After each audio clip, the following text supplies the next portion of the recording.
Bro, I'm on Everest. The blizzard just came out of nowhere. I can't see anything. It's freezing and we're stuck up here, man. If anyone sees us, please send help. The camp's gone. I don't even know. A desperate rush to rescue hundreds of hikers stuck near the world's tallest mountain.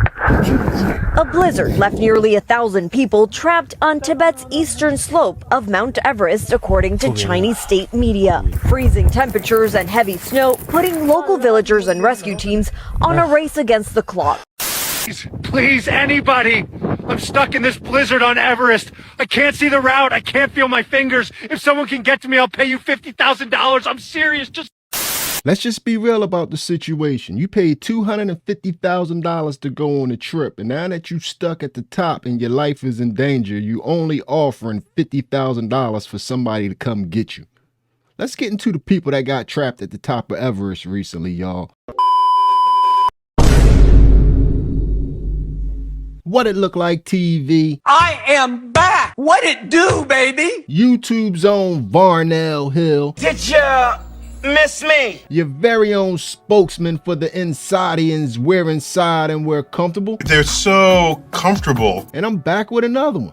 And today, y'all, I had to bring y'all this one. When I saw 1,000 people got stranded at the top of Mount Everest, I had to bring y'all this one. Because first off, it makes no sense for people to be messing with Mount Everest to begin with.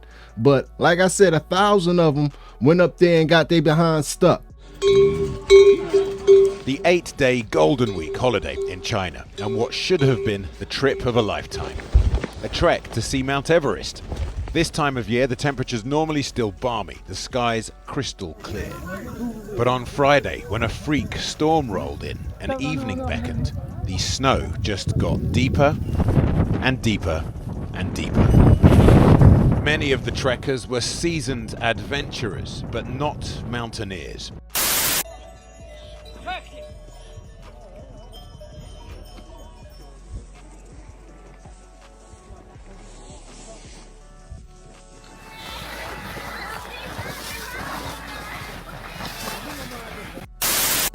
In blinding blizzard conditions, rescuers began to lead the first group of hikers to safety. What is usually one of the easier paths to Everest had turned treacherous overnight. A sudden and unseasonable snowstorm trapping hundreds in a valley below the famous peak. Local villagers with their yaks and horses led the massive rescue operation, taking place at almost 5,000 meters above sea level.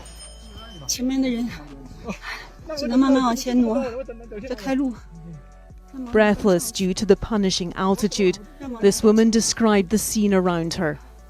She said a path was slowly being cleared by the yaks to get her and dozens of others off the mountain. October is usually clear and calm. That's why thousands had been drawn to Tibet for China's week-long national holiday. In this video, one hiker says from midnight they had to dig around their tent every hour. In the campsite, he shows many tents which are almost submerged. They feared they would be buried alive. Tibet's Fire and Rescue Service worked through the night to reach people. Many were experienced hikers like this man, who got caught out by conditions that went from challenging to terrifying. The Everest summit can wait. Climbing into the back of a rescue truck became enough of a mission this time around. Debbie Edward, ITV News. Up there playing around and put themselves in bad situations, and getting rescued really isn't the problem. If you're going to be alive when they rescue you becomes the problem, because you can simply freeze to death out here. I need help. I can't see anything out here. The blizzard came out of nowhere. I'm stuck on the face of the mountain. I don't know which way to go. My tent's down. My gear's getting buried. I can't feel my hands.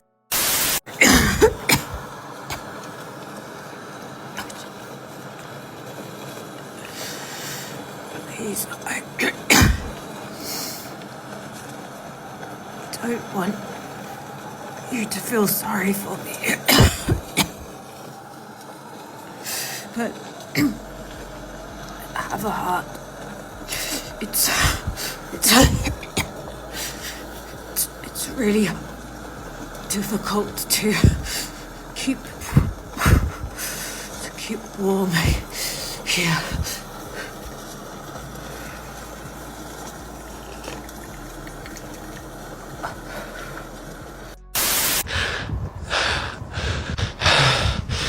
It's another day up here.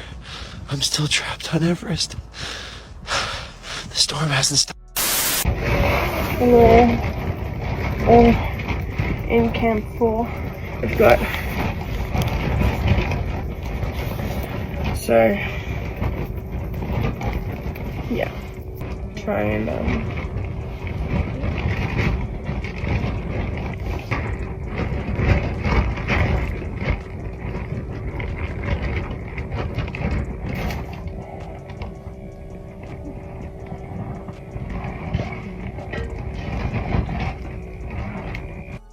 When you purposely put yourself in a dangerous and a terrible situation, it's kind of hard for people to feel sorry for you. That's why a majority of the internet is like, Whoop-de-doo. because y'all put yourselves in this situation, and everybody knows how dangerous Mount Everest is. We all have seen the videos. oh my God!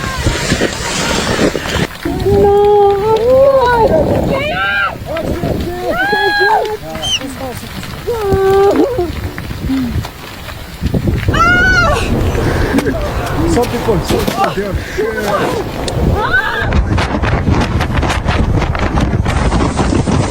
Oh, bro. Oh my God.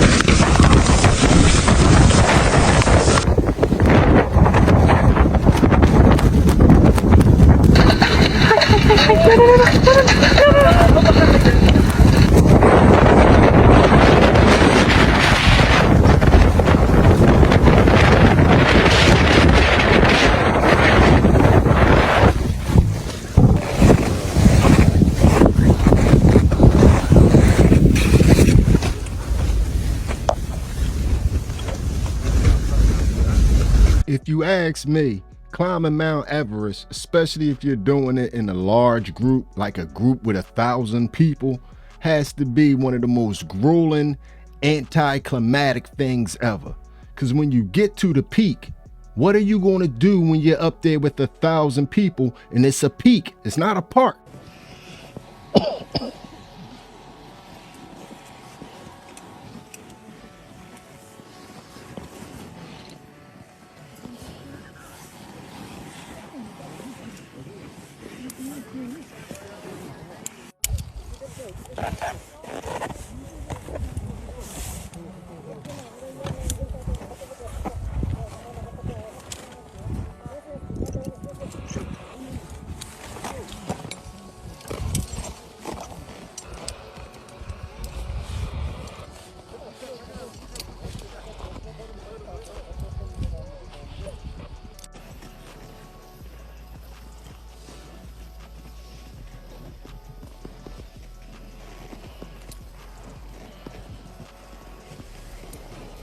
Is that it? That's it, y'all. That's the payoff. You done spend $250,000, travel clear across the world, beat your body up, breathing thin air. Your skin is all messed up from the radiation, and this is the payoff, man. You get to be up here, you get to look around, and then you get to risk your life coming back down. To me, this just doesn't make sense, man. The risk versus the reward just isn't a payoff for me, at least. It's littered with frozen bodies. There's bodies everywhere up there, dozens of them. You saw them?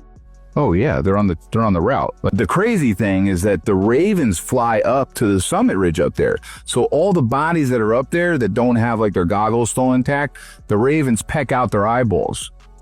So there's just these frozen bodies down there, like frozen in time with no eyes. It's the creepiest thing. And 99% of those bodies that are up there, they'll make the summit.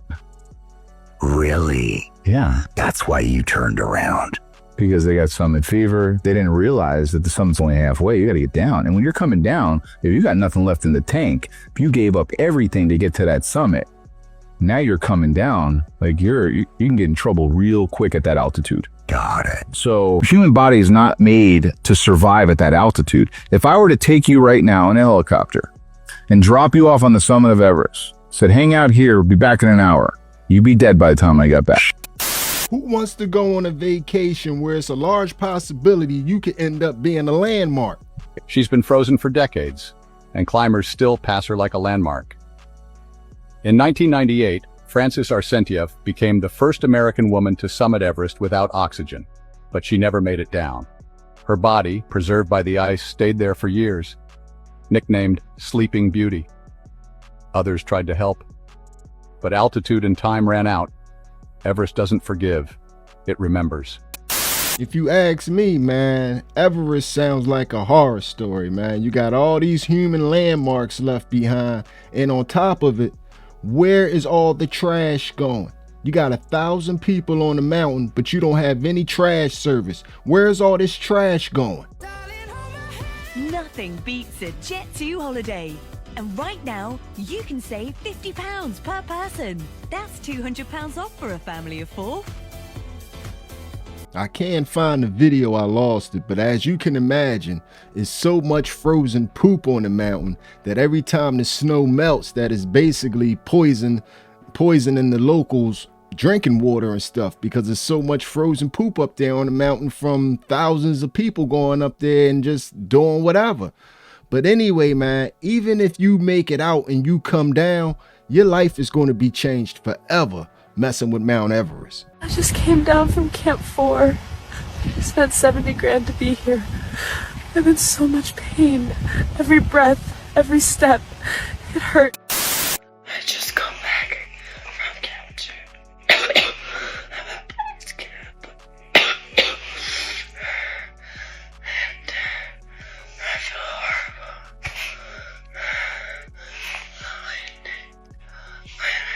My throat and my lungs.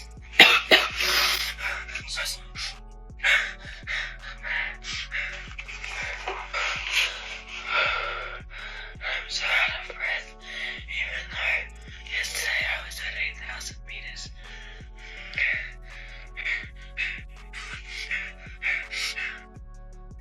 Alright guys, you may have seen this video going around. In this video, her body is going through hell. Let's talk about it from a medical perspective. Alright, so this climber has been going viral. She spent 4 days in the death zone on Everest, and her body's showing exactly why it's called that. Let's break it down. First, let's look at her face. The redness and blistering isn't just a sunburn. At that altitude, the atmosphere is so thin, UV radiation is basically cooking your skin while the wind is freezing it.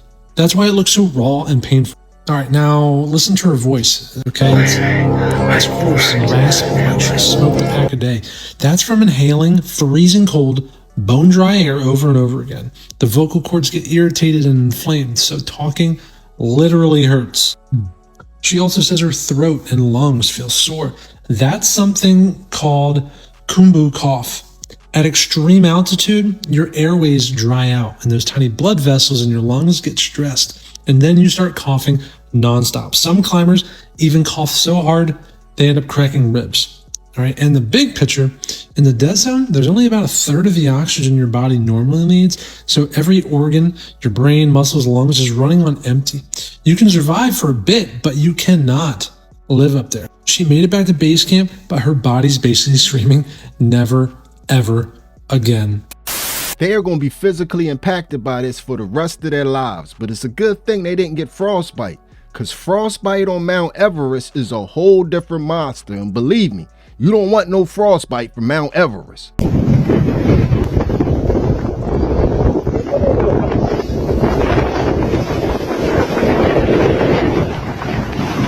Yeah, what you're seeing is actually real. This person has dry gangrene caused from frostbite.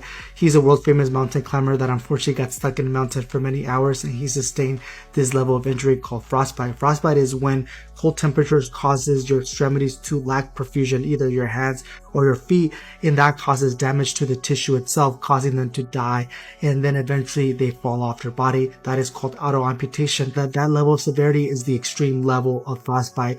At that point, amputation is the only thing that will happen. There's no way to save that part of your body, but there's something you could do about it. If you notice any of these changes in your skin, make sure you go to the hospital right away, especially if you live in areas that have really cold temperatures, because you have 15 to 20 minutes to be able to save that part of your body that has frostbite. We rewarm it to prevent amputation. But unfortunately for this gentleman, he had to have an amputation, and he ended up getting prosthetics, and still actually to this day is still mountain climbing. So please make sure that if you notice any frostbite damage, go to the hospital right away to save your limbs. Yeah. What I tell y'all, you ain't never seen no frostbite like that. That was something different, man. Leave Mount Everest alone. But the thing that kind of burns me up about the whole I climbed Mount Everest type thing is you ain't climbed Mount Everest. Stop lying! Them Sherpas, or however you said, them Sherpas, they climbed Mount Everest. The amount of work that they have to do to get y'all to this summit, it's just proof that y'all not doing nothing. They doing all the work, and they are vastly underpaid, and y'all know y'all underpaying these people. It's disgusting.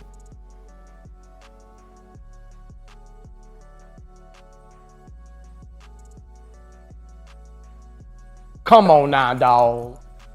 Come on, man.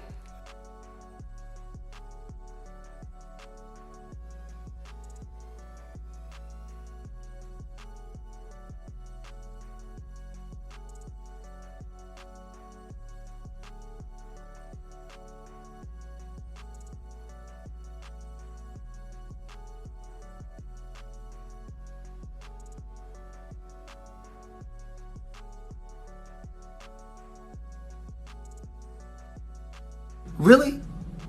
That's what we've come to? It's pretty damn sad. I'm starting to lose faith, I must admit. Y'all out here got 5'5" dudes carrying whole apartments on their back so you could try to make it to the summit, man. You not climbing Mount Everest. He is, man. And I guarantee you that he ain't being paid what he should be paid, and you know you underpaying him. What would they have to pay you to carry a whole apartment up the mountain? I guarantee you ain't even paying them a quarter of that. But that's why nobody feels sorry. Whoop-de-doo.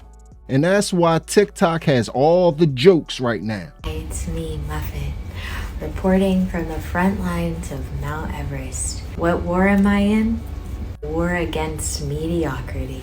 What's life for if not pushing limits at the risk of life and limb of others? Today, things have taken a real turn. While it's been incredibly cold, today I could have sworn I was in Costa Rica. Another fun thing I've learned while being here on the mountain Everest, when the Sherpas die, which we've lost an additional 4, everyone just cries because they're sad. I never would have known that's the way people act sometimes when someone dies. In my family, everyone just starts fighting and drinking, and there's a lot of contracts involved. I never would have known if I hadn't come here. Oh, it is so nice. I am so hot. Oh, it's so hot up here today. I'm loving it. Okay. Anyway, feels like a sauna. Another fun thing I've been able to bring to the beautiful Sherpas is crepes. I had them bring up my crepe making machine and the little stick, So I've been making them make me crepes. When I get full, which is after one bite, I gotta watch the figure. I let them eat the leftovers. Boy, do they love them. They just love them. While I've been learning a little bit from me, I would say they've learned more. They've been learning the most.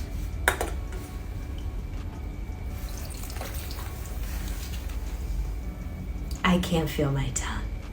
Today is my daughter's 2nd birthday. And I think she understands why I can't be there. You know, I think she knows that mommy has a lot to prove. And this is the only way to do that. Arabella, Queen Princessa, I love you. Mommy loves you. She's gonna be back soon. I'm doing the important work here at the mountain. But yeah, I just left you $800,000 to spend however you'd like. what every 2-year-old wants. So Okay, real quick, if you're not black, keep scrolling. I'll give y'all a few seconds to follow directions. They going? Okay. Listen, I just heard that it's 1,000 people stuck on Mount Everest right now. 1,000 people. Do y'all know how many people 1,000 is?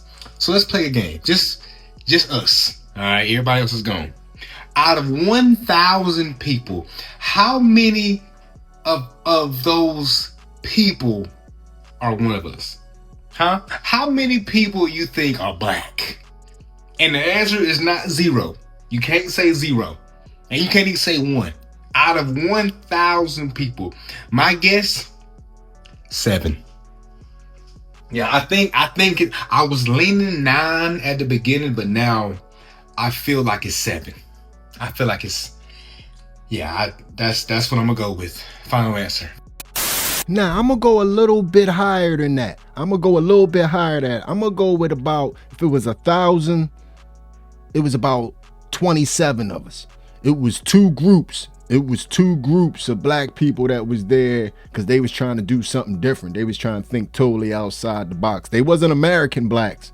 They was black people from somewhere around the world. I give us 27 if it was 1,000. 9 and 7 is a little bit low. I say about 27, but nowhere near 50, nowhere near 100. But anyway, man, that's the story of the people that's stranded on Mount Everest. I think they got majority of them out right now, but I think all of them, before they went up that mountain and they saved anybody, they were supposed to be getting some wire transfers, and that was supposed to be the last couple of days of work ever for them. They were supposed to be holding people to that hole. If someone can get to me, I'll pay you $50,000. I'm serious. Just yeah, you said you're gonna pay 50,000. You gonna pay 50,000 when I come get you behind. Don't be up there crying, making promises and not keeping them when you come down. But anyway, man, we done reached the end of this one. So this video is going to end like all the other ones. Hit me up in the comment section and let me know how you feel about everything you have just witnessed. Tell me how you felt about what just happened there. And if you done made it to this point in the video, you are my MVP. It was a stone groove, my man. I'm out of here. And before we get up out of here, man, I haven't told y'all in a long time that y'all can do this too. And if you're looking to do this, especially if you're over 35, you have something to give back to the YouTube community and people want to hear what you have to say. And I see it's a lot of people out there right now selling these courses.